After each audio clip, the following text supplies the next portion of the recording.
Cek cek 1 2 1 2 dicoba cek sound cek sound cek sound.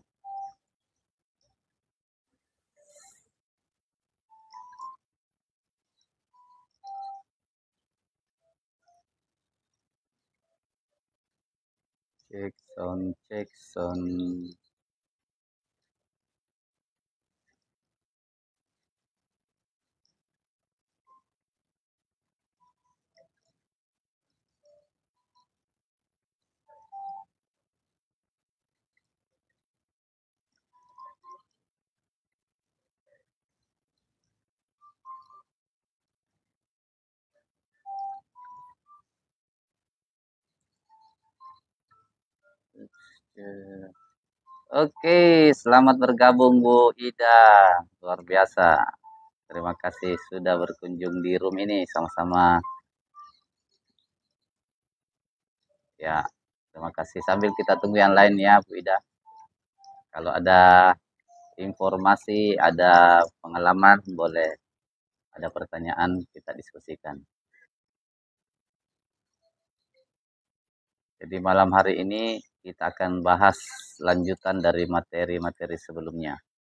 Ya, materi tentang pemberdayaan diri biar hari-hari kita menjadi hari-hari yang selalu menyenangkan. Hari-hari yang selalu kita syukuri, hari-hari yang selalu kita banggakan teman-teman. Tidak ada lagi hari yang kemudian membuat kita sedih, membuat kita kecewa, membuat kita sakit hati. Semua hari adalah hari-hari yang sangat menyenangkan. Hari-hari yang membuat kita bertumbuh, berkembang menjadi orang-orang yang dihebatkan oleh alam semesta. Ya, supaya kita bisa hebat seperti hebatnya alam semesta, maka penting untuk kita mengetahui hukum-hukum yang berjalan di kehidupan ini, teman-teman. Ada banyak orang-orang yang sukses, yang bahagia, yang selamat dalam kehidupan ini sebenarnya disebabkan karena mereka paham hukum-hukum yang ada di alam semesta. Mereka ikut hukum-hukum itu. Mereka selaras, mereka mengikuti teman-teman. Jadi kalau kita ingin sadar diri bahwa kalau ada hal-hal yang tidak mengasyikkan, hal-hal yang membuat kita tidak semangat setiap hari, boleh jadi salah satunya adalah karena kita belum memahami bahwa kehidupan ini adalah kehidupan yang sangat menyenangkan. Waqad karamna bani Adam, telah dimuliakan anak cucu Adam. Kitalah anak cucu Adam ini teman-teman yang hadir di kehidupan ini untuk memberikan kebaikan semesta. Kita adalah makhluk-makhluk cahaya teman-teman. Anda adalah makhluk-makhluk cahaya. Jadi jangan pernah mengkerdilkan diri Anda. Anda adalah makhluk ya, yang isinya adalah cahaya. Ya. Anda berasal dari sang sumber yang sejati dan itu adalah cahaya dan itu sudah ada dalam diri Anda dan Anda harus paham itu untuk Anda kembangkan. Untuk Anda pahami biar Anda bisa menjadi makhluk sebagai manusia-manusia yang berikan penerangan cahaya untuk semesta alam, teman-teman. Bagi orang-orang yang tidak memahami ini, ya, dia akan menjadikan kehidupannya adalah kegelapan. Ya. Hidupnya gelap, ya, perilakunya menggelapkan. Ya. Dia banyak melakukan hal-hal yang membuat orang lain sedih. Dia melakukan banyak hal yang membuat orang lain itu tidak menjadi hebat.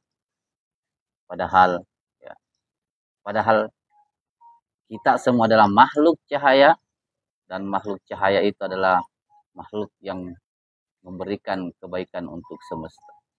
Begitu teman-teman, silahkan sambil kita tunggu teman-teman yang lain, silahkan kemudian masuk ke dalam diri Anda untuk mempertanyakan bahwa betulkah hari ini, saat ini saya menjadi orang-orang yang telah menjadi penerang bagi yang lain. Apakah betul saya adalah orang-orang yang sudah menjadi cahaya di kehidupan? Seperti apa fungsi cahaya? Satu, teman-teman.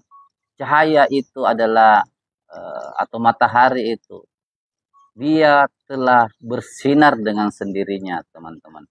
Dia bersinar dengan dirinya sendiri. Dia tidak membutuhkan yang lain untuk dia bersinar.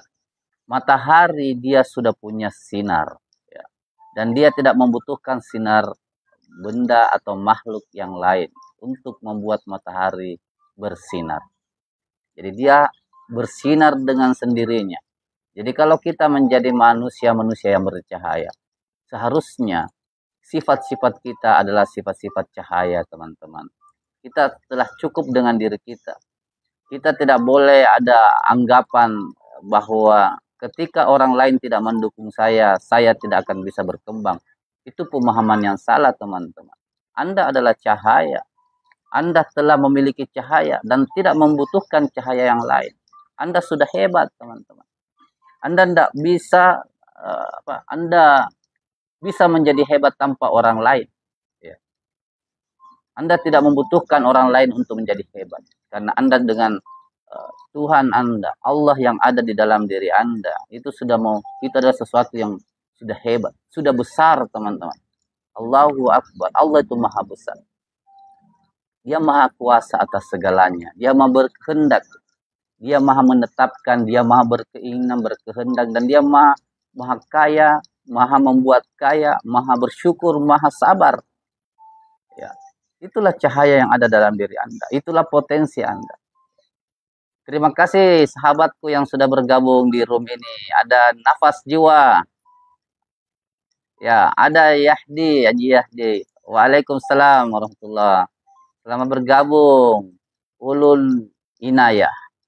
Jadi seperti itu, teman-teman. Anda adalah, waalaikumsalam. Anda adalah orang-orang yang telah diberikan cahaya di dalam diri Anda. Dan Anda tidak butuh cahaya lain untuk Anda bisa bercahaya. Itu yang pertama Anda harus sadari. Bahwa Anda telah memiliki cahaya. Dan tidak akan pernah lagi membutuhkan yang lain, teman-teman. Apakah berarti kalau begitu kita tidak butuh orang lain? Bukan, teman-teman. Yang tidak dibolehkan adalah Anda mengkerdilkan diri Anda dan menganggap orang lain lebih baik dengan Anda. Orang lain lebih mampu daripada Anda. Orang lain lebih layak daripada Anda. Itu yang salah, teman-teman. Dia makan nasi, dia minum air, dia menghirup udara. Sama, teman-teman. Dia mandi dengan air putih, minum dengan air putih. Sama, tidak ada yang berbeda dengan kita. Jadi kesadaran pertama yang harus ditanamkan adalah kita adalah makhluk cahaya dan kita telah memiliki cahaya dan tak pernah membutuhkan cahaya dari yang lain. Tapi apakah bolehkah kita saling memberi cahaya kepada yang lain? Iya. Anda setelah meyakini dan menyadari bahwa Anda bercahaya, tugas selanjutnya Anda adalah silahkan saling menyinari, teman-teman. Matahari menyinari alam semesta. Karena dialah segala cahaya, dialah segala sinar, dialah yang menerangi kehidupan ini. Bulan bisa bersinar gara-gara matahari, bintang bisa bersinar gara-gara matahari.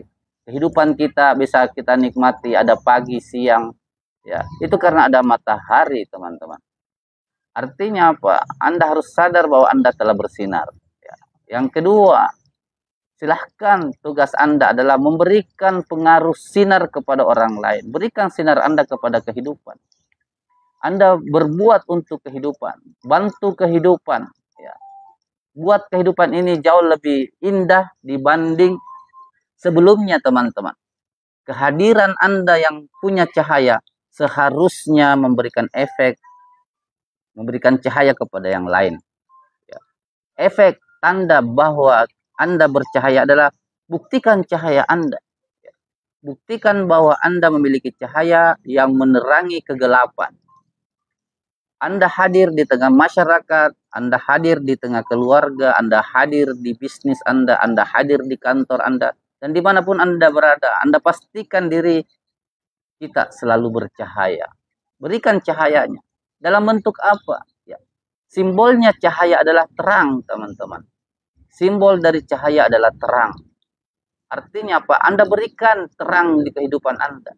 Simbol dari kegelapan adalah perbuatan-perbuatan yang tidak baik, perbuatan-perbuatan yang membuat orang lain susah, perbuatan-perbuatan yang membuat orang lain eh, tidak menyenangi. Ya. Anda hadir untuk membasmi itu teman-teman. Anda pahlawan kehidupan. Berikan cahaya itu kepada alam semesta. Kehadiran Anda bisa membuat orang lain menjadi nyaman, menjadi nikmat, disebabkan karena Anda hadir. Ya, saya sapa dulu, selamat bergabung. Akifa Malika, ya, selamat bergabung Ibu Asha.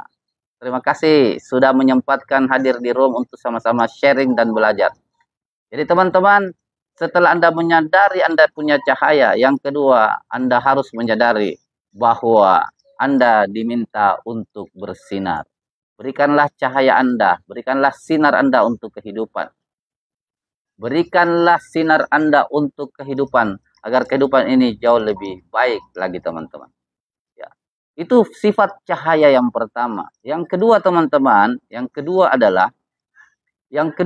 harus dipahami, matahari itu adalah memberikan sinar dan sinarnya itu adalah sesuatu yang panas. Ya, dia hangat teman-teman. Karena panas sampai di diri kita, kita akhirnya merasakan hangat. Artinya apa? Orang-orang yang sudah bercahaya dan memiliki sifat-sifat cahaya. Dan sifat cahaya yang pertama adalah sifat yang namanya menerangi, yang telah kita bahas sebelumnya. Yang kedua teman-teman, cahaya itu adalah sifatnya memberikan kehangatan. Apa simbol kehangatan manusia? Simbol kehangatan manusia adalah kasih sayang. Kasih sayang teman-teman. Kasih sayang bahwa Anda telah memiliki sinar. Anda telah menyinari alam semesta dengan sifat kasih sayang Anda.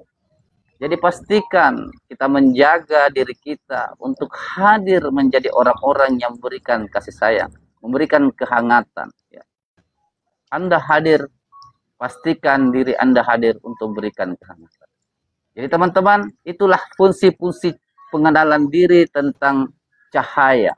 Jadi cahaya telah ada dalam diri Anda. Dan yang kedua adalah sifat cahaya itu adalah menerangi. Ya. Berarti Anda harus, kalau telah bercahaya, harus Anda memberikan pengaruh yang baik kepada orang lain. Tugas Anda adalah mengangkat orang-orang yang terpuruk naik ke atas. Tugas Anda adalah membantu orang-orang yang kehidupannya ya, selalu dalam persoalan masalah. Anda hadir untuk mengangkat dia untuk terbebas dari masalah-masalah yang dihadapinya teman-teman. Dengan cara apa Anda mengangkat mereka dari keterpurukan? Dengan cara apa Anda mengajak mereka untuk bangkit? Dengan cara kehangatan teman-teman. Anda harus hangat, Anda harus punya rasa kasih sayang. Anda tidak boleh dingin teman-teman, Anda tidak boleh apatis, Anda tidak boleh acuh tak acuh, Anda tidak boleh egois dengan orang yang lain. Anda tidak boleh mengatakan asalkan saya selamat, orang lain tidak apa-apa, tidak selamat. Itu bukan makhluk cahaya. Ya, terima kasih. Itu bukan makhluk cahaya teman-teman. Anda harus hadir memberikan pengaruh yang baik dengan apa? Dengan kasih sayang. Karena Anda cahaya. Selamat datang, saya ucapkan sahabatku, Ripoji Asinan. Ya, Ripoji Asinan di Maros. Ya, semoga usahanya berkah, semua niat baik tercapai. Jadi teman-teman, dengan mengetahui bahwa kita adalah cahaya dan sifat dari cahaya adalah menerangi dan memberikan kehangatan. Waalaikumsalam Haji Halim Maros. Ya, selamat bergabung di room pengembangan diri ya, dalam bingkai spiritualitas dan finansial. Anda layak menjadi orang-orang yang hebat karena Anda bersama dengan Sang Maha Hebat. Anda layak menjadi orang-orang kaya karena kenapa? Anda bersama dengan zat unsur Tuhan, unsur Allah Subhanahu wa taala yang ada dalam diri Anda. Ya. Untuk itu teman-teman, ya, silahkan teman-teman yang mau sharing-sharing sambil kita tunggu yang lain. Adakah hal-hal yang dalam beberapa hari ini atau adakah persoalan-persoalan yang baik untuk kita angkat, untuk kita diskusikan? Saya sudah mengantar teman-teman. Jadi bayangkan ya, bayangkan tiap malam kita bertemu untuk meyakinkan diri Anda bahwa Anda adalah makhluk cahaya. Jadi tanpa Anda sadari, lama-kelamaan akan terinstal aplikasi baru bahwa Anda adalah cahaya. Itulah yang akan membimbing Anda dalam kehidupan. Setiap Anda ingin melakukan hal-hal yang tidak baik kepada orang lain, Anda ingat kata-kata ini teman-teman. Saya adalah cahaya dan cahaya itu adalah menyinari. Dan cahaya itu sinarnya penuh dengan kehangatan. Apa artinya? Saya ini adalah orang-orang yang hadir di semesta, ya, berwujud seperti manusia, ya. Dan sesungguhnya saya adalah makhluk yang mulia karena saya berasal dari Sang Mulia. Saya datang kehidupan ini untuk memperindah kehidupan yang telah diindahkan oleh Tuhan. Saya hadir di kehidupan ini untuk melayani kehidupan yang telah dipelihara dan dijaga oleh sang milik kehidupan. Dan Anda itu adalah cahaya, dan cahaya itu sifatnya adalah memberikan sinar atau memberikan sesuatu pencerahan, sesuatu yang bermanfaat. Dan yang kedua, Anda lakukan itu karena niatnya, dasarnya adalah kasih sayang. Kalau Anda sebagai pebisnis, ya, Anda melakukan bisnis teman-teman, bukan karena Anda ingin cari uang. Pastikan teman-teman Anda melakukan bisnis untuk tidak mencari uang. Tapi Anda harus balik teman-teman. Mulai besok siapapun kita yang ingin ke pasar berbisnis, yang ingin ke kantor mencari pekerjaan atau lagi bekerja. Anda tidak bekerja untuk cari uang. Tapi Anda bekerja untuk melayani semesta.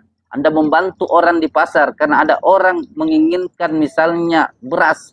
Daripada dia harus menanam beras, Anda bantu dia dengan menghadirkan beras di pasar. Jadi tanpa dia bersusah-susah mencari beras di kampung, di sawah, dia hanya datang kepada Anda. Jadi niatnya adalah Anda melayani. Anda melayani dengan bisnis Anda. Seperti Haji Halim, ya, bisnisnya adalah bengkel. Pastikan bahwa setiap saya bangun pagi, saya mau melayani orang. Saya mau membantu motor yang lagi rusak. Saya mau membantu orang-orang yang lagi perjalanan, tiba-tiba rusak dia punya motor. Ya, dan saya hadir di situ untuk membuat dia terbebas dari masalah. Itulah bisnis teman-teman. Itulah bentuk pelayanan. Itulah yang dimaksud dengan Anda matahari yang bersinar, memberikan kemudahan, memberikan hal-hal yang positif bagi orang lain. Sesuai dengan kapasitas kita, sesuai dengan bisnis kita teman-teman. Ya, dan lakukan itu. Anda membuka bengkel, Anda berjualan di pasar, Anda bekerja di kantor, Anda banyak hal yang kita lakukan. Pastikan itu dasarnya Anda melakukan karena kasih sayang. Jangan pernah melakukan karena keterpaksaan, teman-teman. Karena yang dilakukan sesuatu dengan keterpaksaan, itulah yang membuat orang-orang, ya, akhirnya tidak menikmati dalam dunia kerjanya. Dan dia akan tersiksa, teman-teman. Fisiknya capek, pikirannya terbebani, perasaannya tidak nyaman. Jadi dia kerja, sesungguhnya dia tidak mencari keberkahan untuk mendapatkan materi atau uang. Dia bekerja sesungguhnya untuk menyiksa dirinya. Berhenti teman-teman menyiksa diri Anda. Jangan kerja kalau Anda terpaksa. Jangan kerja kalau Anda harus mengorbankan pikiran Anda, perasaan Anda. Sehingga Anda merasakan terbebani hidup, teman-teman. Jangan hidup seperti itu. Pastikan pekerjaan Anda adalah pekerjaan yang menyenangkan.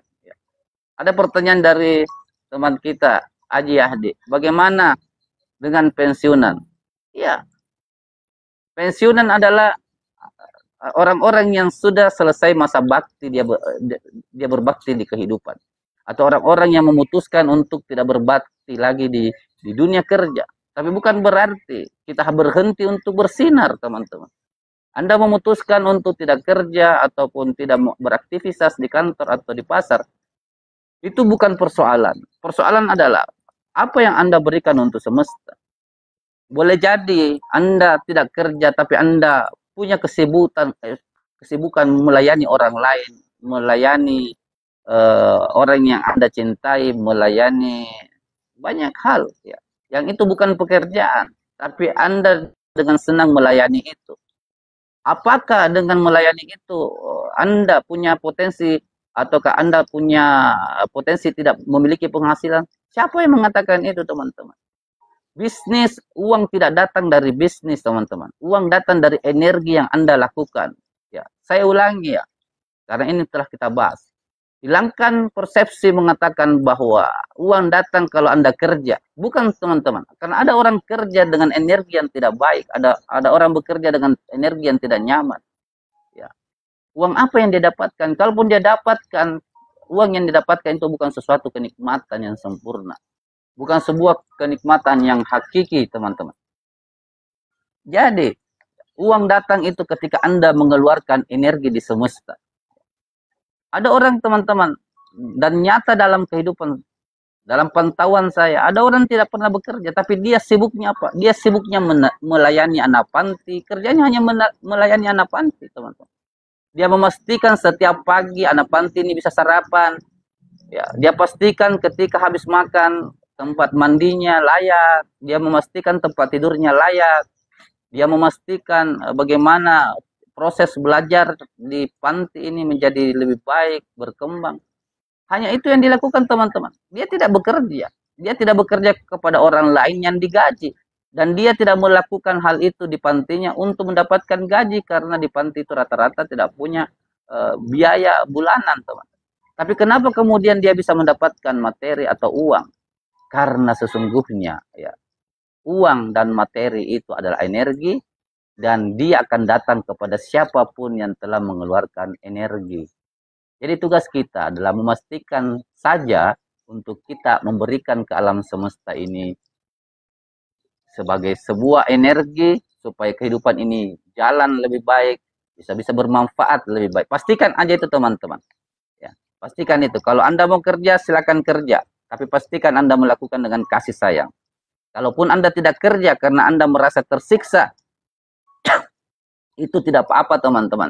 Tapi pastikan kalau Anda tidak bekerja, Anda punya sebuah aktivitas. Di mana aktivitas itu adalah Anda melayani semesta. Itulah makna daripada Anda mengeluarkan energi baik, dan alam semesta akan mengembalikan kepada Anda. Oke, selamat bergabung yang lain, teman-teman. Saya undang Saudara Awal. Silakan, Saudara Awal bisa bantu saya. Silakan masuk, Saudara Awal. Karena malam hari ini teman kita Dedi lagi tidak di lokasi, teman-teman. Ada sebuah kegiatan. Silakan yang sudah bergabung, boleh bertanya-tanya, boleh menyampaikan pengalaman jika memiliki hal-hal yang berkaitan dengan materi kita selama diskusi. Silakan, teman-teman. Selamat datang Ibu Hasma Imogen. Ya, Saudara Awal. Jadi Tia Haji, tidak apa-apa Haji pensiun, asalkan pastikan tetap melayani semesta. Itu yang lebih penting. Ya, karena ada banyak orang yang bekerja tetapi tidak menikmati pekerjaan itu. Jadi ketika Anda mengambil keputusan, saya berhenti untuk kerja karena saya tersiksa bekerja, itu adalah sebuah kebijaksanaan. Itulah penghargaan terbesar buat diri Anda, teman-teman. Itulah penghargaan terbesar buat diri Anda.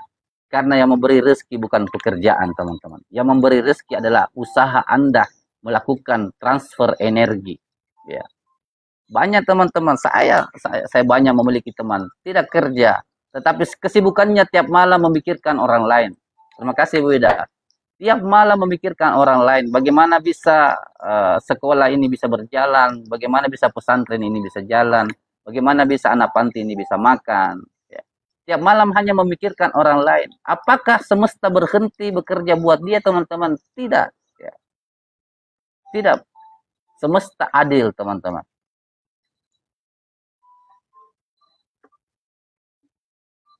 Dan kalau kita mau lihat dan jujur, teman-teman, ada banyak orang kerja, tapi dengan pekerjaannya juga mendapatkan masalah dari pekerjaan. Kenapa? Kenapa orang yang telah memiliki uang yang banyak, kan seharusnya dia bahagia, karena telah memiliki banyak harta. Tapi kenapa kemudian dia tidak nampak dalam dirinya ketidakbahagiaan, padahal dia telah memiliki itu, teman-teman. Kenapa? Karena ketika mendapatkan harta, boleh jadi ada energi yang tidak baik. Ada energi yang tidak baik, teman-teman. Itulah kenapa kita diminta untuk senantiasa melakukan aktivitas kita dengan energi kasih sayang. Ya, kita maksimalkan, lakukan dengan penuh pelayanan. Pastikan senyum kita teman-teman. Ya, karena kita juga senang kalau orang lain senyum kepada kita. Berarti kalau kita senang orang lain senyum kepada kita, kenapa kita tidak berikan senyum? Terutama Anda yang setiap hari bertemu dengan orang lain. Tapi kalau Anda kerja di kantor, Anda mengetik, yang dimana Anda hanya bertemu dengan komputer, bagaimana caranya Anda tetap melayani semesta? Ya, Anda vibrasikan teman-teman. Anda getarkan diri Anda dalam suasana-suasana yang senang, yang positif. Ya, walaupun tidak berhadapan dengan manusia, tetapi Anda hidup di semesta teman-teman. Terbaca, energi Anda terbaca, terekam. Jadi lakukanlah itu dengan kasih sayang, ya, menghargai orang, senyum dengan orang, bicara yang baik, jujur, ya. Harus jujur teman-teman. Ya. Kenapa? Karena kecelakaan bagi orang-orang yang curang dalam berdagang. Wailul lil mutaffifin. Celakalah orang-orang yang melakukan perdagangan. Siapa itu? Alladzina idza qtalu yastawfun. Adalah orang-orang yang ketika dia membeli, ya, dia membeli teman-teman. Kalau dia membeli, dia meminta untuk dikurangi. Tapi ketika dia menjual, dia jual dengan lebih daripada yang biasanya. Artinya apa? Kita tidak boleh curang. Kalau kita jualan, ya misalnya apapun bisnis kita, kadang kita mengambil bahan atau jualan dari orang lain, kita memintanya, mengukurnya baik-baik. Tapi kemudian kalau kita menjualnya ke orang lain, kita mengurangi takaran-takarannya. Pastikan semua perilaku kita, membeli atau menjual, dalam posisi netral teman-teman. Ingat, posisi netral. Jangan terikat. Ini kita telah bahas. Jangan terikat teman-teman. Kita harus melepaskan diri kita dari hal-hal yang melekat dengan diri kita. Karena kenapa? Itu yang membuat kita akan tersiksa.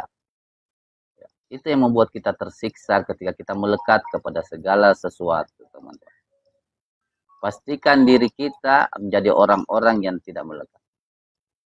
Ada saudara awal? Silakan masuk, saudaraku. Adik-adik, boleh adik-adik. Ada pertanyaan, silakan.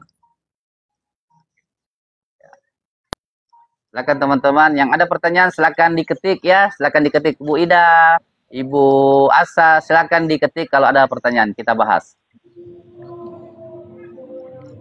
Jadi sebentar kita lanjut materi kita malam hari ini teman-teman. Ya, kita sudah setengah jam berbicara tentang hal-hal yang penting kita tekankan di awal ya, bahwa Anda adalah cahaya. Sebentar kita akan masuk di pembahasan tentang hukum perbedaan. Bagaimana kita menyikapi perbedaan. Nah, itu sebentar kita akan bahas teman-teman. Tapi sebelum itu saya persilahkan, kalau ada pertanyaan dipersilahkan. Ada pertanyaan dari Haji Ade. Selalu ingin berkarya untuk alam semesta. Pertanyaannya, bagaimana cara kita agar selalu sadar dan terhubung dengan sang pemilik alam semesta? Ya teman-teman, kalau kita jeli seperti ini teman-teman. Ini pertanyaannya Haji Ade keren sekali. Jadi di ayat Al-Quran itu ada yang mengatakan seperti ini. Fawailul lil musallin. Celakalah orang-orang yang sholat. Coba teman-teman ya. Sholat itu adalah sebuah aktivitas ritual yang sangat luar biasa. Sangat luar biasa yang dimaksud dengan sholat. Tapi kenapa kemudian dikatakan celakalah orang-orang yang... Kenapa celaka oleh orang-orang yang dikatakan sholat? Kenapa celaka dikatakan oleh orang-orang yang sholat teman-teman? Kenapa seperti itu? Fawailul musallin allazina hum an salatin sahun. Orang-orang yang sholat adalah, yang celaka adalah orang-orang yang lalai dari sholatnya. Ya, lalai dari sholatnya tuh. Ro'un. Yang kedua, dia melakukannya dalam keadaan riya. Jadi ternyata hal-hal yang baik yang kita lakukan, jangankan perbuatan-perbuatan yang kebaikan yang sesama manusia.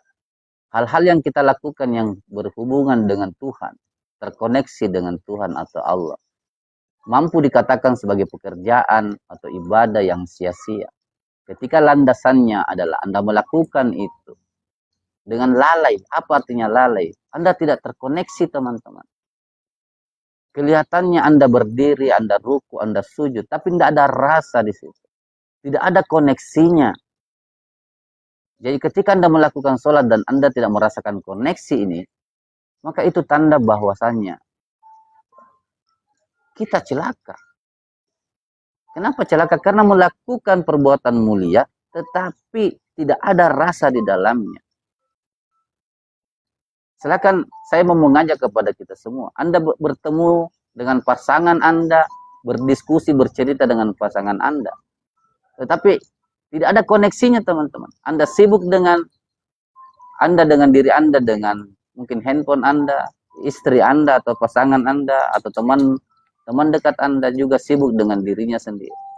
Tidak ada koneksi walaupun dia berdekatan, teman. Walaupun dia sudah berkomunikasi, sudah berdialog. Tapi nggak ada rasa. Tidak ada respect. Tidak ada penghargaan. Tidak ada kasih sayang di situ. Semua hanya berdasarkan ritual. Semua hanya berdasarkan perilaku, kegiatan saja. Tapi tidak memberikan efek. Tidak ada koneksi, tidak ada rasa yang terhubung, teman-teman. Sementara sholat itu adalah digunakan untuk terhubungnya manusia dengan Tuhan. Itulah dikatakan as-sholah, as-sholawat, as-silah. Sholat, salawat, dan silaturahmi. Jadi orang-orang yang terhubung dengan Tuhan namanya sholat. Orang-orang yang terhubung dengan Nabi Muhammad yang namanya sholawat. Berselawat kepada Nabi. Artinya terhubung, ada rasa yang terhubung antara kita dengan Nabi Muhammad. Dan ada rasa yang terhubung antara sesama manusia yang namanya as-silaturahmi. Silaturahmi. Jadi walaupun berdekatan, teman-teman, orang duduk berdampingan, kadang dia berdiskusi, berdialog, tapi tidak ada rasa. Bukan sebuah pertemuan, teman-teman. Tapi ada orang yang jauh, ada satu orang di sebuah daerah berbeda dengan daerah dia. Bertemu tidak mungkin secara fisik karena jauh. Dibatasi oleh waktu, ruang, teman-teman. Tapi ada rasa, teman-teman. Ada rasa di dalam diri dia. Saya rindu dengan dia, saya senang dengan dia, saya mencintai dia. Saya ingin bertemu dengan dia. Itu adalah rasa. Itulah yang dimaksud dengan ada rasa terhubung, teman-teman. Itulah rasa terhubung yang harusnya hadir kalau kita sholat. Sama dengan salawat, kalau kita membaca Allahumma sholli ala Muhammad, tidak sekedar dibaca, tapi harus ada rasa. Sama juga kalau kita mengatakan kepada orang, saya mencintaimu, ya, itu juga ada rasa. Rasa yang disampaikan kepada orang lain dan diterima, teman-teman. Ya. Jadi ada rasa yang terhubung yang diterima oleh satu sama lain. Itulah yang dimaksud dengan terhubung yang dipertanyakan oleh Haji Hadi. Tugas kita adalah terhubung dulu, teman-teman. Orang-orang yang belum terhubung berat untuk berkarya. Betul, Haji. Selalu ingin berkarya untuk semesta. Tapi pertanyaannya, bagaimana cara kita agar selalu sadar dan terhubung? Ada pertanyaannya, bagaimana kita agar selalu sadar? Jadi selalu. Ini pernyataan sudah bagus, teman-teman. Karena selalu sadar. Artinya, dia sudah sadar. Cuma kadang-kadang. Berarti, teman-teman, orang-orang yang sudah tahu, menyadari Allah Tuhan dalam dirinya, tinggal dirutinkan, teman-teman. Bagaimana cara dirutinkan? Jadi, hukum repetisi, di pengulangan. Latih setiap hari diri kita terhubung. Latih setiap hari diri kita terhubung. Itulah kemudian dikatakan dengan konsep zikir, teman-teman. Mengingat Allah. Cuma juga zikir yang kita harus pahami adalah zikir yang bukan lagi sekedar menyebut namanya, tapi sudah memahami, menyadari dalam diri. Jadi tahapnya seperti ini, teman. Tahapnya adalah Anda belajar dulu terhubung. Mengetahui bahwa dia ada, Allah ada dalam diri Anda, dan Anda bisa merasakannya. Seperti apa itu ya? Kita sudah bahas, teman-teman, menyadari nafas. Setiap Anda bernafas, tidak ada hal lain yang Anda pikirkan. Kecuali setiap saya menyadari nafas, di saat itu, 1 detik setelah saya menyadari, di saat itu juga saya menyadari bahwa Allah bersama saya. Dia ada bersama saya. Sama dengan Anda melihat orang yang Anda cintai, sayangi. Setiap Anda melihat tubuhnya, Anda langsung mengatakan, oh dia bersama saya. Apa bukti fisiknya? Ya, Anda melihat tubuhnya. Tiba-tiba, anggaplah Anda mencintai istri Anda. Tiba-tiba istri Anda sudah tidak ada di rumah atau pergi kerja atau keluar dari rumah. Tapi ketika Anda melihat sendalnya yang tidak dipakai atau bajunya yang tersimpan di rumah, atau Anda melihat mungkin topinya atau hal-hal yang berkaitan dengan dirinya, di saat yang sama Anda melihat, di saat itu juga Anda langsung mengetahui dan mengingat istri Anda. Itu namanya terhubung, teman-teman. Allah tidak bisa Anda lihat secara jasad karena dia bukan materi. Tapi dia adalah sumber dari energi. Karena materi yang Anda lihat seperti yang berbentuk, bisa dipegang kayak tubuh, ini kan materi. Nah, ini materi terbuat dari energi. Nah, Allah itu adalah sumber segala energi yang ada di kehidupan ini. Sumber, teman-teman.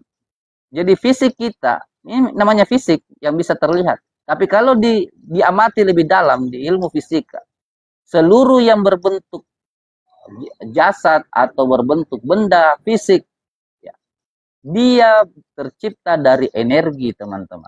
Nah, energi ini adalah sumbernya dari Allah. Berarti kalau sumbernya dari Allah, kan boleh, teman-teman ya. Kalau kita sudah sadari ini, supaya terhubung, setiap saya melihat tangan saya ingat Allah. Kan gitu, teman-teman. Karena tangan saya ini materi, sementara materi ini tercipta dari energi, sementara energi berasal dari Allah. Jadi apanya yang kemudian kita tidak mampu menyadari keterhubungan?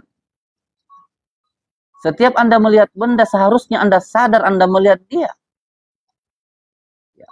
Allah bukan tubuh Anda, Allah bukan sendal Anda, Allah bukan baju Anda. Tetapi benda-benda yang Anda lihat itu, dia berasal dari energi. Nah, energi itu berasal dari Allah, sang sumber energi. Makanya dikatakan Allah itu laisa kamitsli syai'un, tidak ada yang serupa dengannya.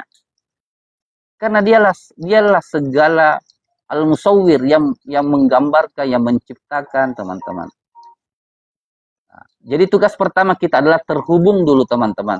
Sadar bahwa kita terhubung. Caranya adalah setiap Anda melihat sesuatu, Anda terhubung dengan Allah. Anda menyadari bahwa semua yang ada ini tidak ada kecuali dia. Itulah makna dari la ilaha illallah. Tidak ada Tuhan selain Allah. Tidak ada yang kita lihat.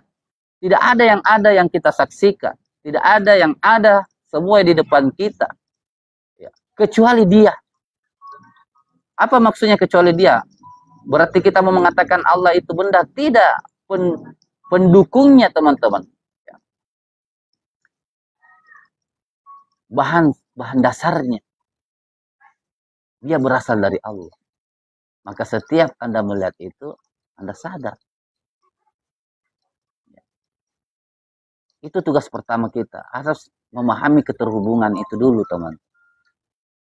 Kalau sudah memahami keterhubungan, sudah paham itu, baru namanya membiasakan supaya tidak seperti pertanyaannya. Jadi bahwa seolah-olah seakan-akan ya, seakan-akan itu terkadang ingat, terkadang tidak ingat, atau terkadang sadar, terkadang tidak sadar. Nah, sekarang supaya Anda mampu selalu sadar dan bukan lagi kadang-kadang, ya, pahami saja, setiap saya melihat benda, yang saya lihat adalah dia. Kan tidak ada yang ada kecuali dia. Karena tidak mungkin ada benda itu kalau tidak ada energinya, kan begitu. Misalnya di depan saya ada handphone. Saya lagi tidak melihat handphone. Betul secara fakta, realita, handphone teman. Tapi dalam kesadaran saya, dalam sepengetahuan saya sendiri, karena saya sudah sadari ini, saya tidak melihat handphone. Tapi ini adalah benda, dan benda ini tercipta dari energi. Dan energi berasal dari Tuhan. Berarti ketika saya melihat benda ini, saya tidak mau terkecoh saya melihat benda. Saya melihat isinya, teman-teman. Saya melihat energi itu, dan energi itu berasal dari sang sumber energi, dan itulah Tuhan. Itu yang maksud dengan keterhubungan. Yang kedua itulah yang dimaksud dengan selalu sadar. Selalu menyadari bahwa dia ada bersama kita. Makanya ada ayat yang mengatakan fa'ina matawallu fasama wajhullah. Dimanapun kau hadapkan wajahmu, kau ingat nama Allah. Nah, baru setelah itu teman-teman, kalau kita sudah sadar bahwa dia ada, karena setiap Anda melihat, tidak ada yang ada kecuali dia. Maka naik yang kedua yang namanya selalu sadar. Bukan lagi kadang-kadang. Kenapa selalu sadar? Karena saya sudah tidak mampu tidak melihat Tuhan. Saya sudah tidak mampu tidak melihat Allah. Sudah nyata di hadapan saya. Saya melihat motor. Motor itu dari dia. Karena motor itu tercipta dari energi, dan energi berasal dari sumber energi. Anda mau melihat apa? Kecuali tidak melihat dia. Itulah makna dengan zikir subhanallah. Segala puji bagi Allah. Alhamdulillah, maha puji bagi Allah.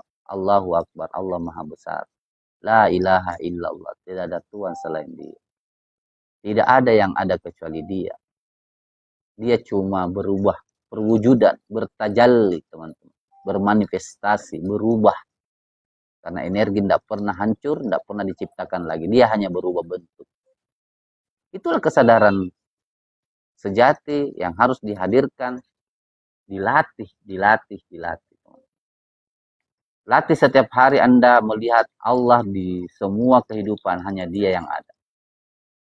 Latihan dari sehari, 1 jam, mungkin masih lalai lagi, sibuk dengan pikiran kita, sibuk dengan pekerjaan kita. Nah, besok-besok, latih lagi teman. Karena seperti itu, tidak bisa langsung tiba-tiba Anda 100% sadar dengan kehadiran Allah. Anda butuh usaha untuk berkonsentrasi bahwa Allah bersama saya. Sama selama ini kan, pakaian kita kan kita tidak pernah fokus sama pakaian, kita pakai saja. Nah, sekarang anggap kita latihan teman-teman. Saya latihan sehari untuk menyadari pakaian. Artinya menyadari pakaiannya, saya tidak hilang fokus saya kepada pakaian. Walaupun saya sambil bicara sama orang, jualan di pasar, saya tidak pernah hilang fokus saya sama pakaian. Nah, itu cara latihannya. Kalau latihan mau menyadari pakaian. Nah, kalau Allah cara menyadarinya adalah Anda terhubung selalu. Tidak ada Anda lihat kecuali dia. Nah, baru yang ketiga teman-teman. Yang ketiga adalah kalau sudah kita sadari, yang kedua kita selalu konsisten ya. Sudah bersamanya dia dalam kesadaran 24 jam. Sebelum tidur ingatan terakhir Anda adalah dia. Setelah tidur ingatan Anda adalah dia. Nah, baru yang terakhir adalah Anda berkarya teman-teman. Itulah karya terbaik karena Anda sudah sadar bersama dia. Ya, kekuatan yang Anda miliki adalah kekuatan dia. Ilmu yang Anda miliki adalah ilmu dia. Ya. Kalaupun Anda berkarya dengan cara memberi uang kepada orang lain, Anda juga sadar bahwa uang itu adalah uang dia. Keinginan Anda untuk bersedekah juga adalah keinginan dari dia. Itulah karya terbaik teman-teman. Karya yang dilakukan atas dasar rasa Tuhan, rasa Allah di dalam diri, yang tidak kita eksploitasi.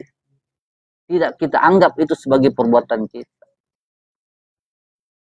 Semua itu kita lakukan karena dia. Lillahi, hanya kepada Allah. Billahi, bersama Allah. Anda melakukan itu dengan kekuatannya, dan Anda melakukan itu karena dia. Tidak ada yang lain. Yang bisa melakukan itu karena Allah, lillahi kalimatillah, hanya orang-orang yang sudah terhubung teman-teman. Orang-orang yang sudah tidak mengakui dirinya. Tugas kita untuk sampai ke sana. Kita pelan-pelan. Kita pelan-pelan. Dan ketika Anda rasakan itu, teman-teman, sudah tidak ada masalah yang Anda anggap masalah. Tidak ada masalah, teman-teman. Dan Anda bersama sang hebat. Anda bersama-sama. Silakan Bang Awal, masuk, Mas. Bang Awal, masuk. Haji Adi, ada saudara Awal dulu. Assalamualaikum. Oh ya, kesimpulannya, saudara Awal.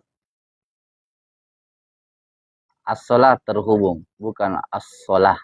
Bukan as-salah-salah atau menyalahkan.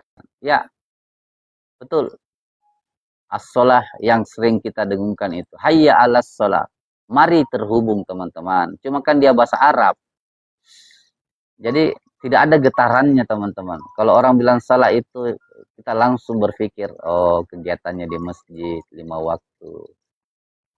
Coba sekarang kalau dengarkan azan, orang mengatakan hayya alas sholah. Mari terhubung. Maksudnya mari hadirkan rasa koneksi kita ke Tuhan. Nah itu, teman. Biar kita betul-betul merasakan terhubung. Jadi sholat itu bukan cuma 5 waktu, tapi sudah setiap saat. Betul. Sholat yang tidak putus, teman-teman. Ritual sholat di masjid 5 kali silahkan dilakukan. Karena itu adalah waktu-waktu yang telah ditentukan. Kenapa waktu-waktu sholat itu ditentukan, teman-teman?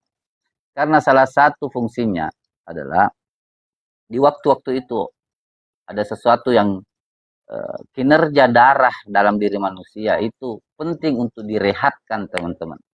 Penting untuk dikoneksikan ke Tuhan. Itulah diatur waktunya zuhur, asar, maghrib, isya, subuh. Itu waktu-waktu yang tepat, teman-teman, untuk sang tubuh ini terkoneksi dalam kesadaran. Karena ada sesuatu yang mempengaruhi ketika dia sadar di waktu-waktu tersebut, teman-teman. Tapi di luar waktu itu, apakah kita cuma terhubung di waktu itu? Kan tidak, teman-teman. Kita harus mampu terhubung di 24 jam, teman-teman. Ya, siapa yang tahu ayatnya? Alladzina yazkurunallaha qiyaman wa qu'udan wa ala junubihim wa yatafakkaruna fi khalqis samawati wal ardh. Rabbana ma khalaqta hadza. Itulah orang-orang yang sudah 24 jam tidak pernah putus berzikir kepada Allah. Ingat, berzikir bukan cuma disebut namanya, tapi dalam kesadaran merasakan kebersamaan Tuhan dalam diri. Baik dalam keadaan duduk, baik dalam keadaan berdiri, baik dalam keadaan tidur. Tidak ada aktivitas, teman-teman, kecuali dia ingat sama Tuhan. Dan kehidupan kita, teman-teman, tidak pernah lepas dari 3 aktivitas. Kalau kita tidak duduk, seperti hari ini saya duduk, saat ini duduk, kan kita berdiri. Kalau kita tidak berdiri, pasti kita tidur. Kan cuma 3, teman-teman. Tidurmu, dudukmu, berdirimu. Usahakan kamu terhubung. Kamu terkoneksi kepada Tuhan. Artinya apa? Kalau kita sudah mampu latihan terhubung di 3 kondisi ini, bukankah itu keterhubungannya 24 jam? Kan 24 jam. Karena itulah aktivitas Anda. Kalau tidak duduk, berdiri. Kalau tidak berdiri, tidur. Jadi orang-orang yang sudah latihan terhubung 24 jam sangat luar biasa. Dan tolong pastikan itu, teman-teman, dalam diri kita. Tidak pernah lepas kesadaran itu. Los aja, siap Haji. Awal jaringan error. Tidak apa-apa, saudaraku. Itulah namanya hukum perputaran. Ada masa jaringan baik, ada masanya jaringan tidak baik. Anda harus netral. Adik-adik, jadi pengertian berjamaah setelah ada panggilan terhubung adalah terhubung dengan sang pemilik. Betul. Kita ke masjid dengan sholat berjamaah itu alhamdulillah. Supaya terjadi keterhubungan kita dengan tetangga kita, masyarakat kita. Karena bertemu, teman-teman. Kita bertemu dengan orang-orang yang kita senangi, yang sering berjamaah. Itu alhamdulillah. Sebuah kenikmatan itu kan. Tapi teman-teman, pastikan juga untuk terhubung dengan Allah. Bukan cuma bertemu dengan tetangga, bukan cuma bertemu dengan teman di masjid. Tapi pastikan kita bertemu dengan Allah. Itulah dimaksud dengan berjamaah. Anda tidak sekedar berjamaah dengan sahabat-sahabat Anda di masjid, tapi Anda juga berjamaah dengan Anda dengan Tuhan. terjadi jamaah, terjadi koneksi. Jangan kepada orang saja kita mampu berjamaah secara jasad, secara perasaan, tapi dalam kesadaran kita, kita tidak mengenal itu, tidak merasakan itu. Jadi silahkan untuk melakukan ritual 5 kali sehari, karena itu adalah waktu-waktu yang sangat tepat untuk kita mengistirahatkan tubuh kita. Yang kedua, ya, silahkan Anda berjamaah, karena berjamaah itu ya, membuat Anda semakin bahagia, semakin kuat, semakin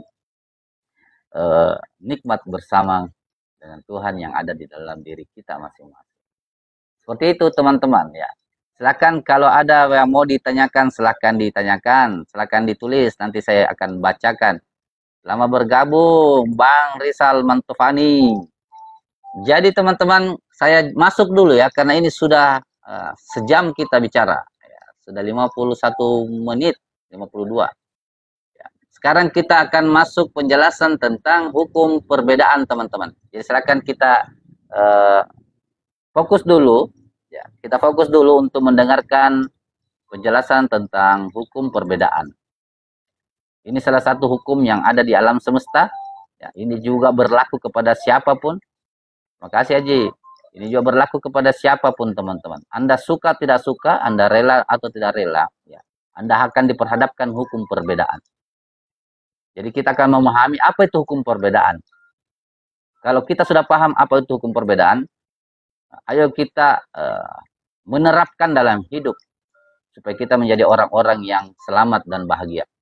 Kalau kita sudah dengarkan tentang ilmu perbedaan, kemudian kita tidak mengikutinya, ya, maka siapa yang akan merasakan dampaknya? Tentu kita sendiri.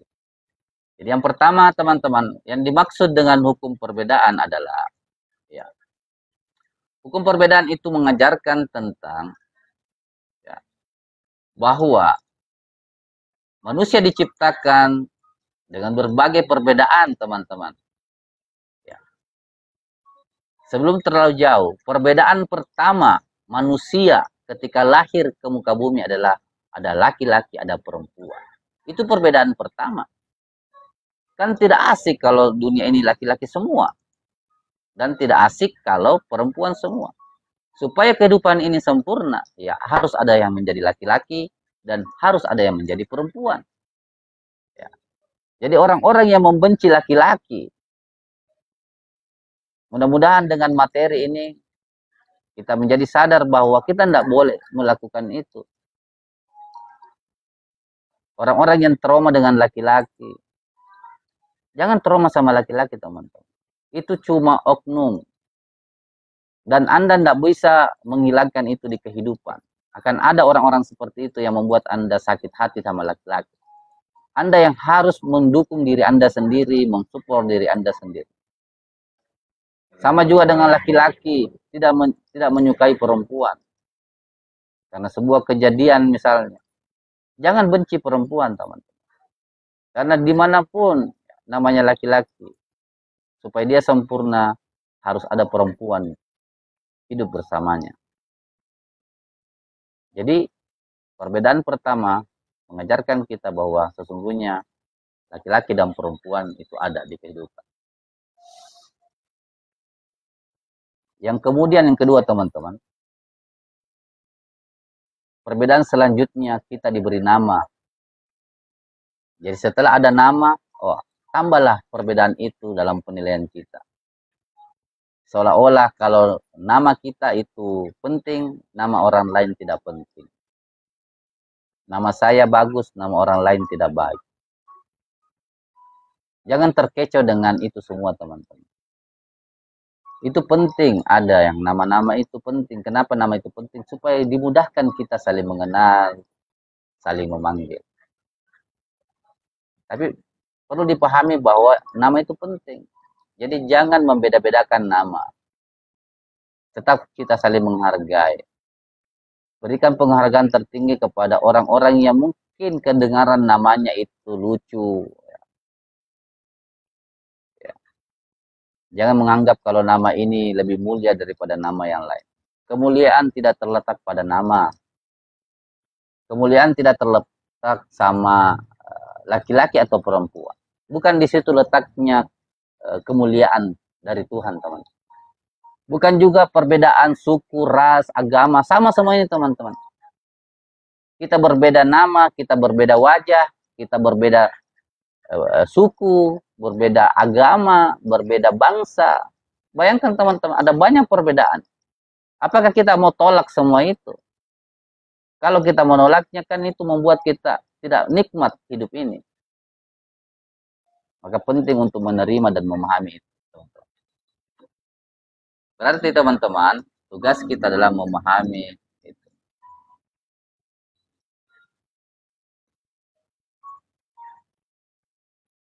Jadi perbedaan ini penting. Terus apa yang harus dilakukan dengan perbedaan? Apa ukuran dari Tuhan bahwa perbedaan itu penting? Inna akramakum indallahi atqakum. Sesungguhnya yang paling mulia di antara makhluk manusia, bukan kalau dia laki-laki atau perempuan, bukan karena suku, bukan karena bangsanya, bukan karena agamanya, tapi ketakwaannya, teman-teman. Ketakwaannya lah yang membuat dia menjadi orang-orang yang mulia. Apa itu ketakwaan? Ya, sifat-sifat mulianya, teman-teman.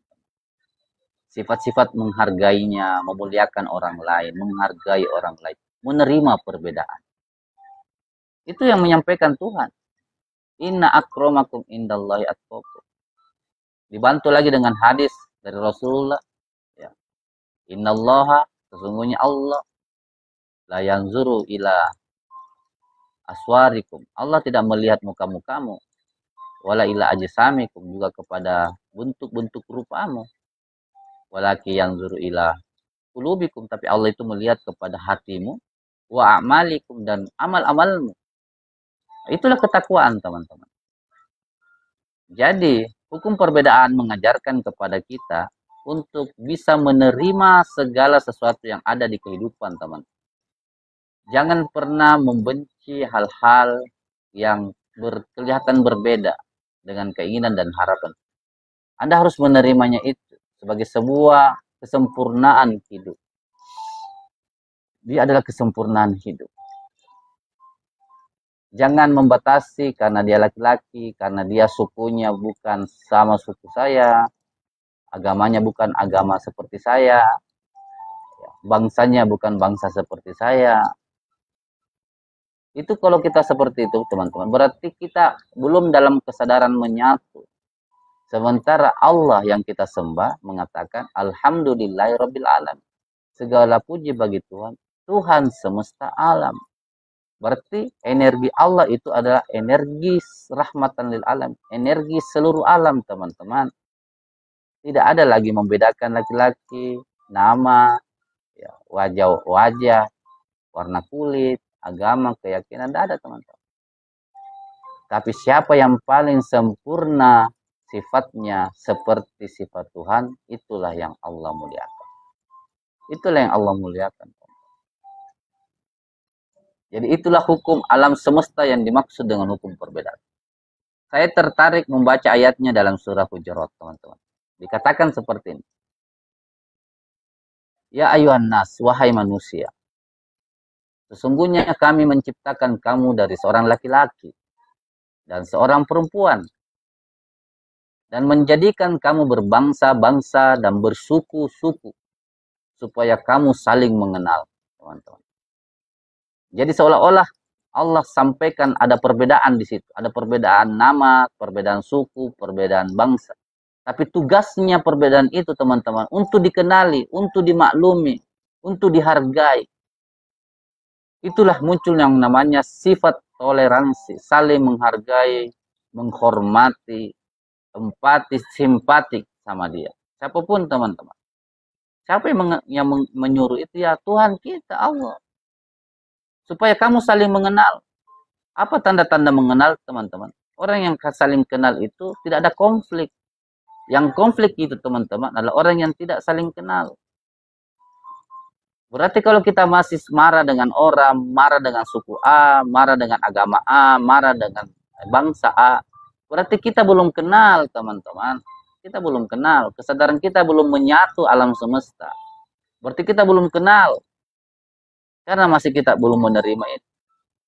Karena resiko dari mengenal adalah memaklumi. Tak kenal maka tak sayang, kata orang.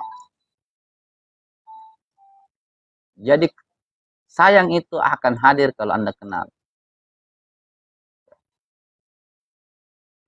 Tapi kalau Anda kenal, sedikit saja perilakunya orang, Anda pasti tidak menerima. Bukankah juga pasangan Anda banyak salahnya? Tapi Anda memaklumi.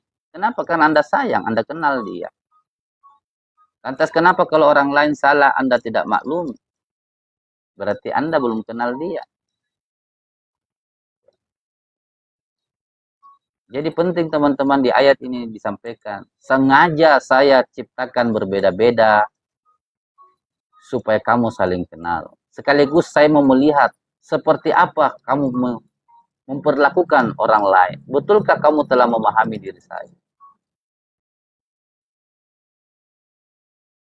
Ya.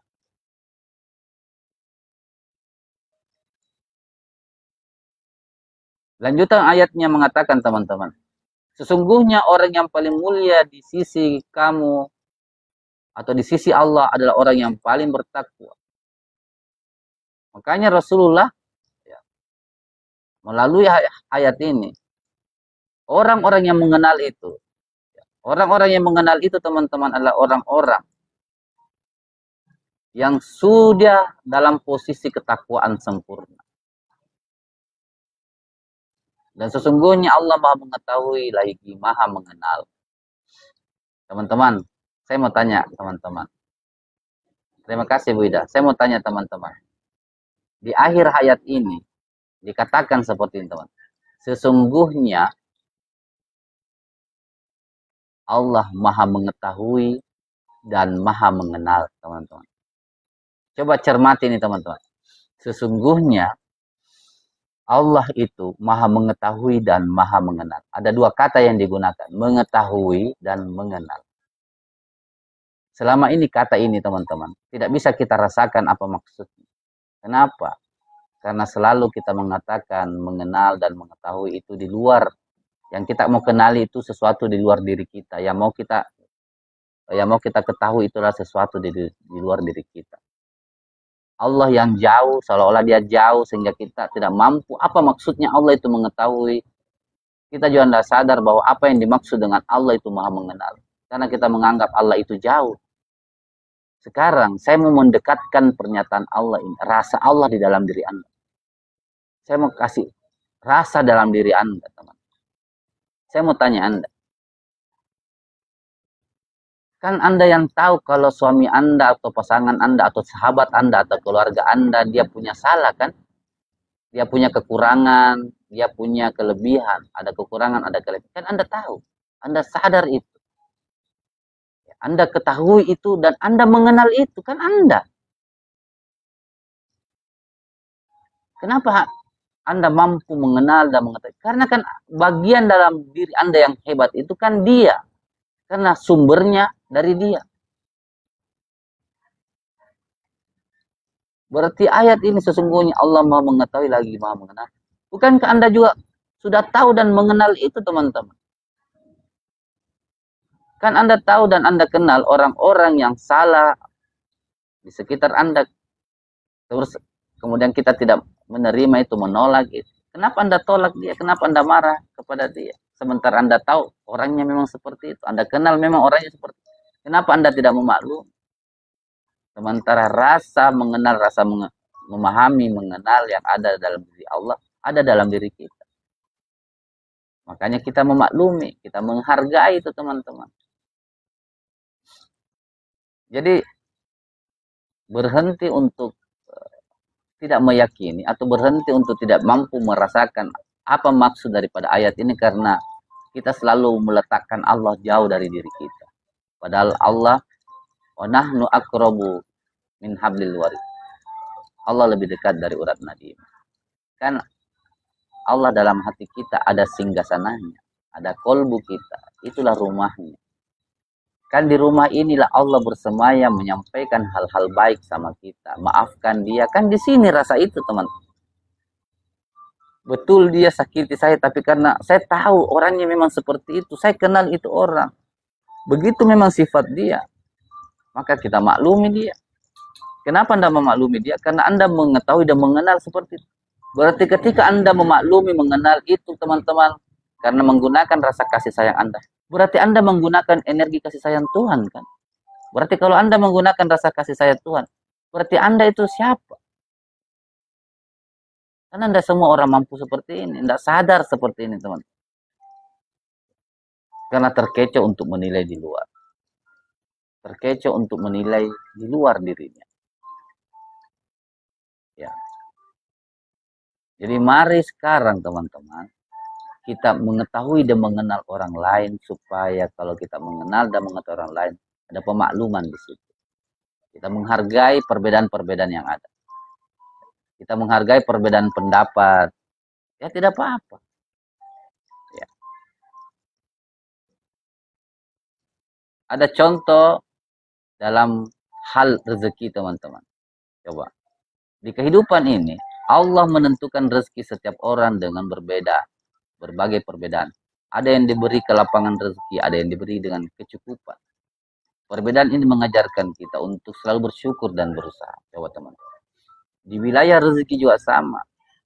Tadi kita sudah berbicara di wilayah jenis kelamin, berbeda di nama, berbeda di suku, bangsa, agama, keyakinan. Banyak perbedaan, teman-teman.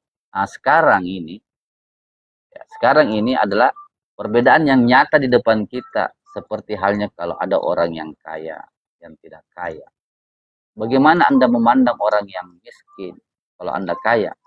Dan wahai orang-orang yang miskin, bagaimana Anda memandang orang-orang yang kaya? Saya mau sarankan kepada kita. Bagi Anda yang kaya, yang diberikan kelapangan rezeki, itu adalah nikmat terbesar dari Tuhan. Anda tidak perlu susah payah untuk menikmati hal-hal, baik itu makanan, kenikmatan, kenyamanan hidup. Karena itu adalah keberkahan, kemuliaan yang diberikan kepada Anda. Anda tidak boleh melihat hal itu menjadi sebuah jurang perbedaan dengan orang yang tidak orang lain yang tidak memiliki seperti yang Anda miliki. Anda harus hadir menjadi orang-orang yang mengetahui, mengenal. Apa tanda orang kaya telah mengetahui dan mengenal orang-orang miskin? Ya, Anda akan diarahkan untuk saling membantu. Memberikan pelayanan dengan harta Anda. Belajarlah peka untuk menghargai orang lain dengan harta Anda. Agar harta yang Anda miliki menjadi berkah. Dan orang-orang yang lagi dibawa keterpurukan dalam hal rezeki, Anda jangan kerdilkan diri Anda. Bangkitkan diri Anda untuk menjadi orang-orang yang selalu juga memberi, bukan hanya meminta. Anda harus menjadi orang-orang yang mampu melihat perbedaan sebagai loncatan untuk menuju seperti apa yang Anda inginkan. Itulah kehebatan Anda kalau memahami hukum perbedaan, teman-teman. Anda bisa menempatkan diri Anda. Kalau Anda kaya, Anda belajar turun. Ya, kalau Anda lagi di bawah, Anda belajar untuk naik. Dan untuk segala persoalan-persoalan yang kita hadapi, kita harus memahami perbedaan itu, teman-teman.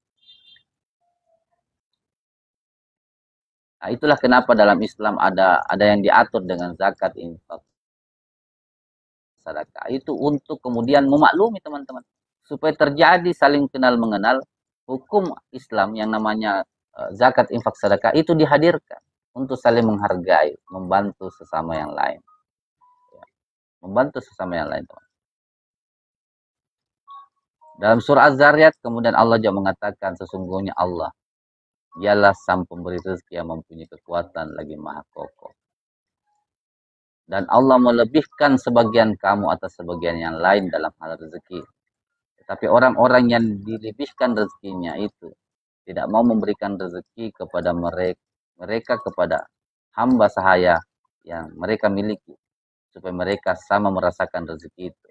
Maka mengapa mereka mengingkari nikmat Allah? Ini, teman-teman, An-Nahl ayat 71. Allah melebihkan sebagian kamu atas sebagian yang lain dalam rezeki. Ya. Tetapi orang-orang yang dilebihkan rezekinya itu tidak mau memberikan rezeki mereka kepada hamba sahaya yang mereka miliki, supaya mereka sama merasakan rezeki itu, supaya dia bisa menikmati juga apa yang dia nikmati, teman-teman. Maka mengapa mereka mengingkari nikmat Allah? Jadi orang-orang yang sudah tidak mampu menyikapi perbedaan dengan baik, sebenarnya ditegur dengan Allah itu adalah orang-orang yang tidak mensyukuri pemberian Allah. Artinya orang-orang yang mengingkari itu, teman-teman. Orang-orang yang mengingkari itu. Ya. Kalau Anda punya rezeki, Anda bantu. Kalau Anda sudah sadar, Anda harus memaklumi orang yang tidak sadar. Saya mau sampaikan, teman-teman, kalau ada yang datang kepada Anda marah-marah, ya, itu berarti Anda layak didatangkan oleh orang yang marah, supaya Anda mampu belajar untuk mengendalikan marah dia. Ajak dia untuk tidak marah, ajarkan dia tentang mengendalikan amarah. Itu maksudnya, teman-teman. Itulah maksudnya Anda dihadirkan orang marah, ya, orang curhat kepada Anda dan dia marah-marah, supaya Anda bisa tampil, ya, menjadi orang-orang yang membuat dia yang tadinya marah untuk tidak marah, supaya belajar mengendalikan emosinya. Jangan dibalik, teman-teman. Jangan dibalik, akhirnya kita yang kemudian tambah marah. Ya. Kita harus menetralkan dia.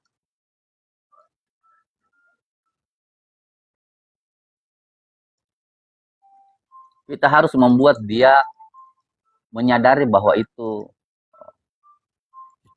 butuh ilmu menahan amarah dengan cara adalah memaklumi. Tidak ada cara lain, teman-teman. Harus memaklumi. Ada pertanyaan dari Ajadi. Bagaimana dengan kekayaan dan kenikmatan yang diberikan kepada orang-orang ateis? Apa makna yang bisa diambil? Apa yang begini, teman-teman, ya. Apa yang salah dengan ateis?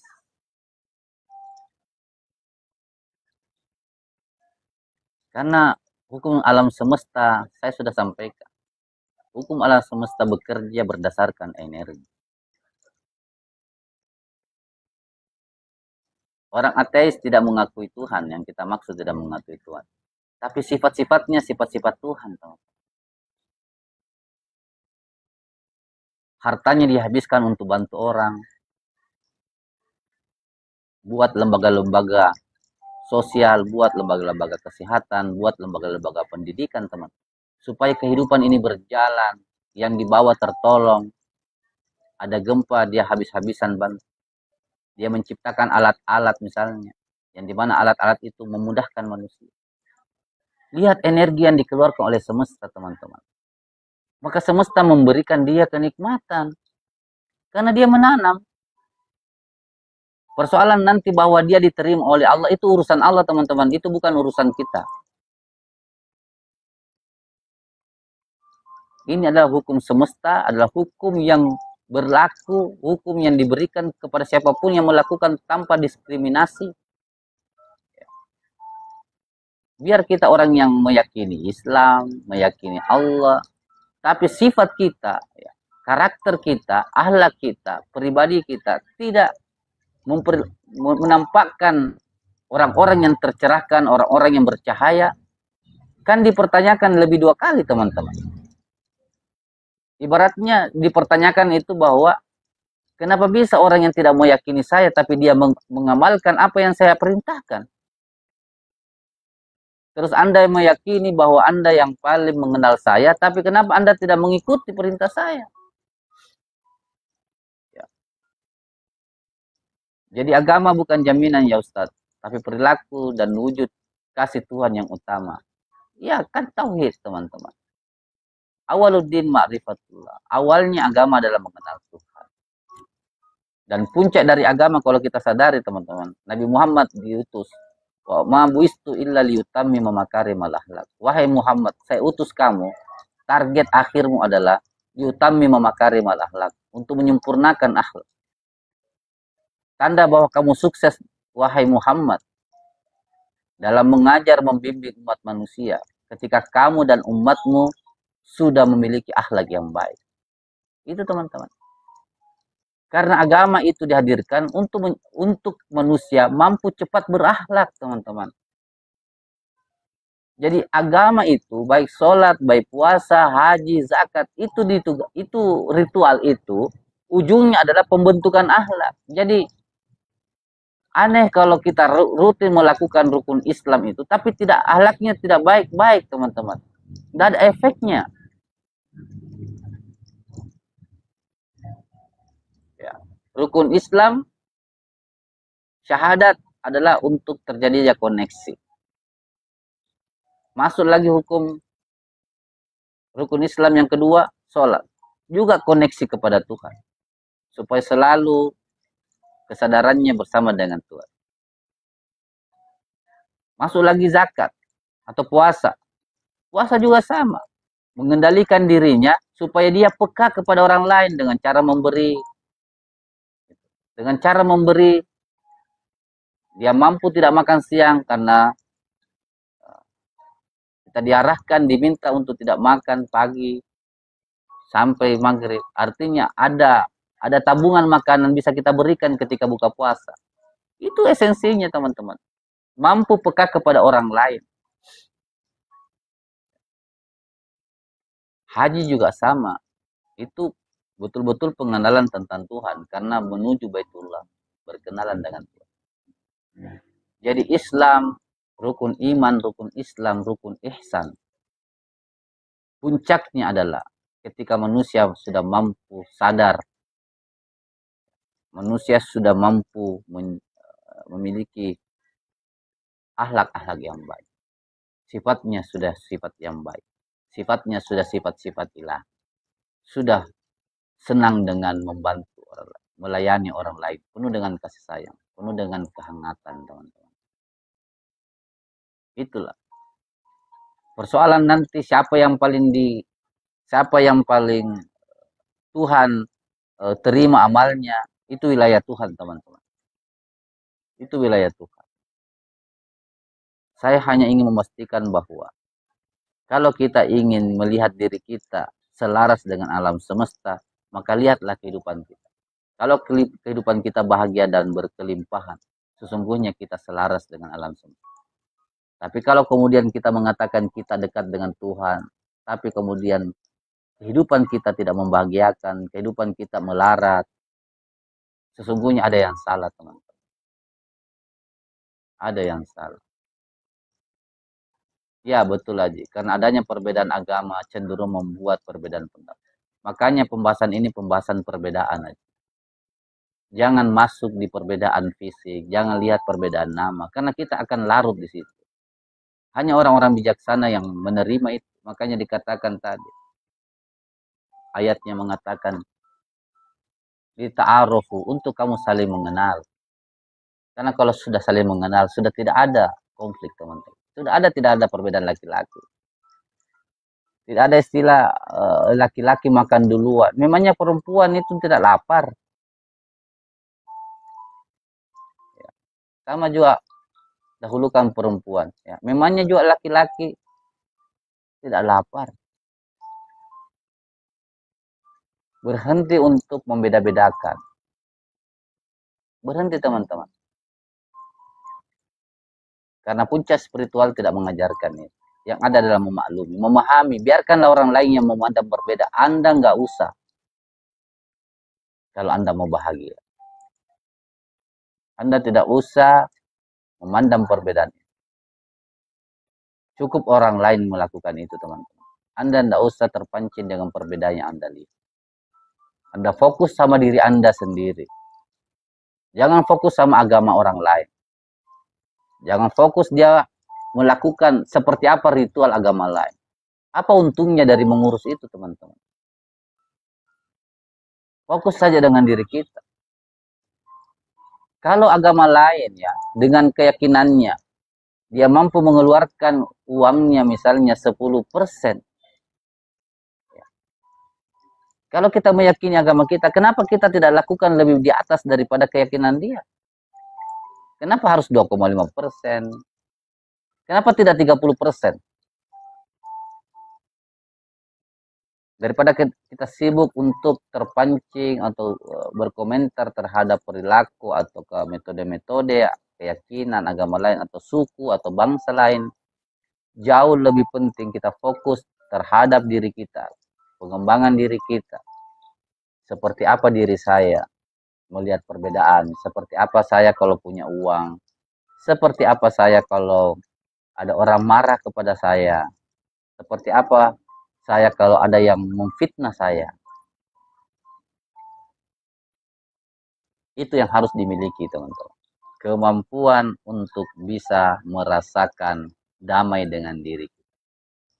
Baik, teman-teman, saya buka forum pertanyaan. Jadi saya izin ya, mungkin malam ini saya sampai setengah 11. Ya, kita sampai setengah 11, jadi masih ada waktu 9 menit untuk kita sharing-sharing.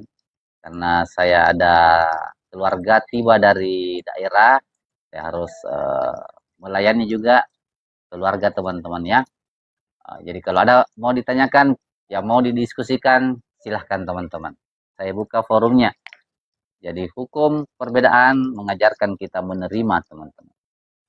Menerima semua itu karena siapa yang menghadirkan itu? Tuhan juga teman-teman.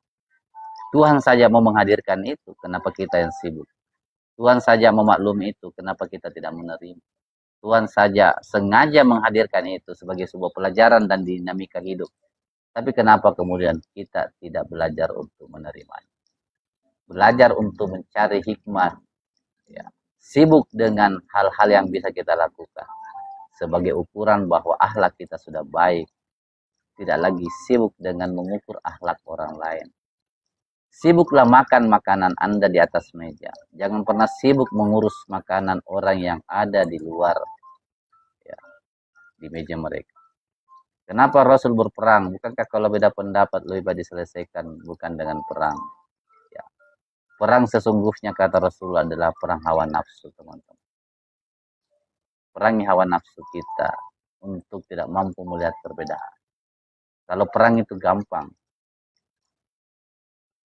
Ya. Dan perang itu dasarnya adalah ketidakmampuan kita mengelola ego kita.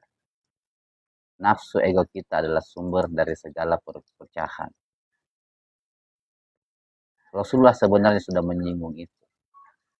Lebih baik kita berdamai karena perdamaian itu menyenangkan. Lebih baik kita berdamai karena perdamaian itu adalah sesuatu yang membahagiakan. Sesuatu yang menyenangkan, teman-teman. Jadi kalau mau perang, perangi diri sendiri.